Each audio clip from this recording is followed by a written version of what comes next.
Twitter Painted with Paper. Today I'm going to share with you this fun technique for background paper, and it's just plain cardstock. And I made a Bokeh technique, Bokeh effect for my technique. And I had some time to play around, so I made a few different samples. This one's pretty, it's lighter colors. This one's very bright, but it turns out really pretty when you add, different elements to it. And then my favorite is actually the top one, which is the purple, blue, and yellow. I thought that turned out really pretty. So to do this, I'm going to be making a card using the layering stencil set, So Many Dots, and the label tag die from the horizontal pocket die, the inverted scallops die, and then the double-stitched squares die. Okay, so using two Distress Oxide colors, I'm going to just cover this whole page. The colors that I'm using are Peacock Feathers and Twisted Citron. They blend really well together. In the beginning, I'm just laying down color. I'm not worried about blending. I'm just trying to get some color down and, get it into the pattern that I like, and then I can worry about blending later. But for now, I'm just laying down the color. Using circular motion, so trying not to get any harsh edges will make it easier for blending later. And I want kind of a random pattern because of the way the Bokeh effect looks is more of a blurred background. So you don't want anything too perfect. And now I'm laying down the green. Again, just laying down the color. And I'll go back in with the blue now and start adding more depth to the color. The more ink you can get on the page, the better. It helps to blend the colors better. When using the blue and the citron, it makes another, third color, which is the darker green that's kind of showing up. And I love the way they work together.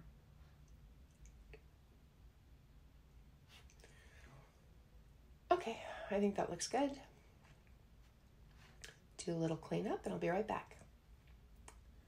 Okay, now for the circles or dots. I'm using the largest dots in the set, and I'm going to be applying Unicorn White pigment ink from Hero Arts. And I got these cute little blender brushes on Amazon. They were like $12. For like 12 of them. They're a really good price. Anyway, so I'm randomly adding these dots. Don't have to be too careful. Just like I said, just a kind of a random pattern again. And now I'm looking to see where I need some more and adding more even on top of each other. I really like that look when they're layered on top of each other. And in applying the pigment ink, you want to add more ink to some. I'm just pouncing and getting a darker color. And then on others, I'm doing a lighter by just swirling. That helps to have the depth perception with the card. So, some look closer, some look farther away out of focus.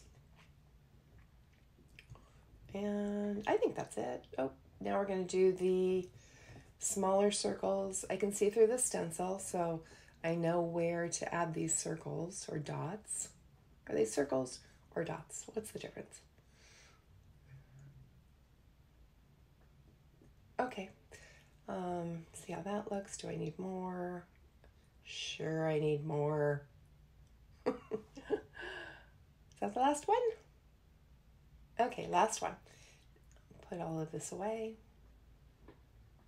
So there is our pattern paper that we made, and I'm going to layer this on a 5 1/4 by 5 1/4 inch piece of turquoise cardstock, and then I will layer that on top of a 5 1/2 inch square card base.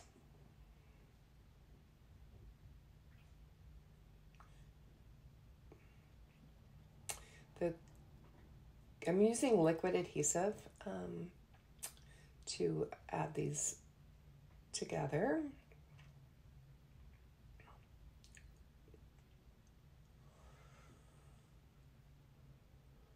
Make sure I got the card the right way.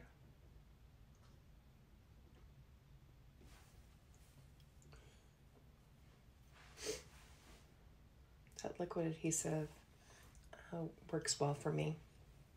And then I'll just add this top layer of our new pattern paper. I really like making my own pattern paper. You know, it's so easy to make pattern paper in the colors that you want, you know, that you want to work with.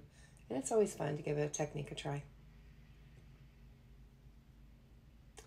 Okay, so that is our card base. And now I'm going to work on the frame and Marci. So I have already colored in the garden Marci and trimmed her down to 3.5 by 3.5. I made 2 frames using the double stitch squares die and the inverted scallops die. And I will layer them together. A little bit of glue.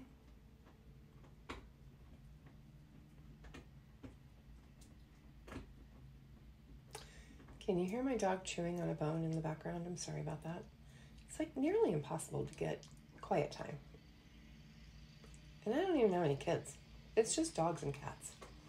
Okay,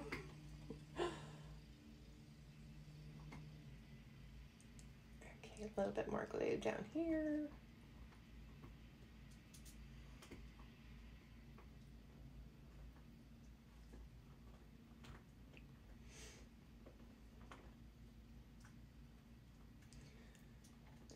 Push this edge over so it lines up and press everything down. I like the way it sits.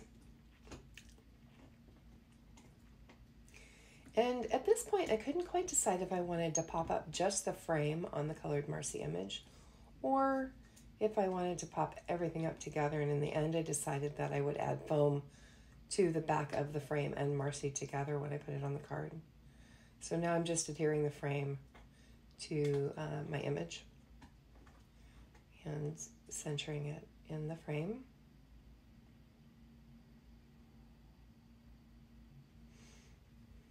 Once I like it, I'm going to push everything down. Okay, so now I'm going to add some foam tape to the back of Marci.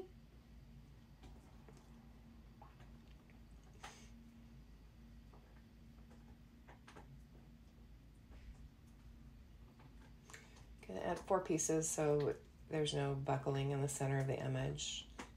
We want it to be nice and sturdy for mailing.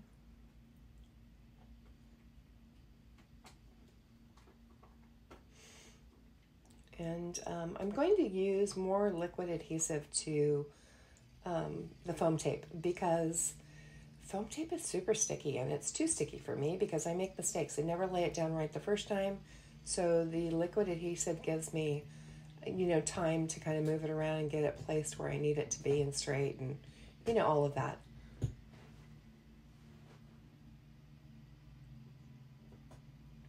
Okay, so putting it kind of towards the top of the page because my sentiment is fairly large on this card and I want to make sure I have enough room below Marci to add the sentiment.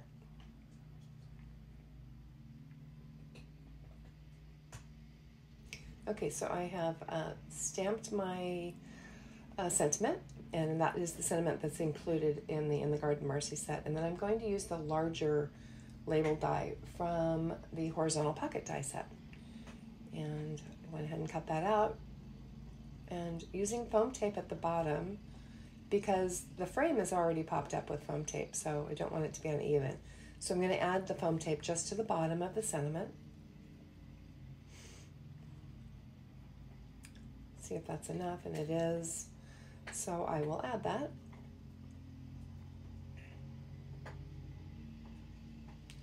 But not pressing it down quite yet, just want to make sure that's where I want it.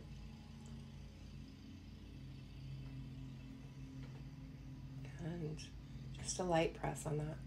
And I decide that I still need more glue, so I'm just going to tack a little bit of glue at the top. And then I can press everything down. And at this point, I really like the way it turned out.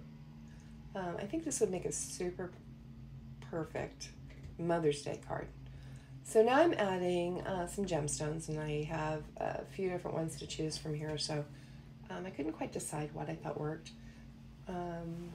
There's a white, a blue, pale blue, a turquoise, and a green, and yellow would have worked really pretty too. But so I end up using the turquoise, and I'm going to fumble around with these gemstones and try to get kind of a triangular shape to them when I'm applying them in threes.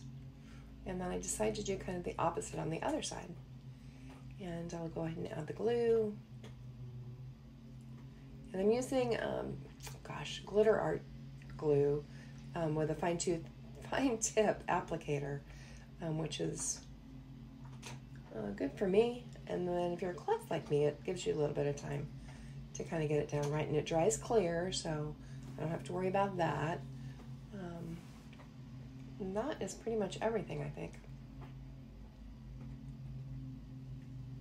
So that is it for the Bokeh technique. And I hope you liked it. I hope you'll give it a try. And if you do, please give me a shout out. I would love to see what you create. Thank you so much for stopping by.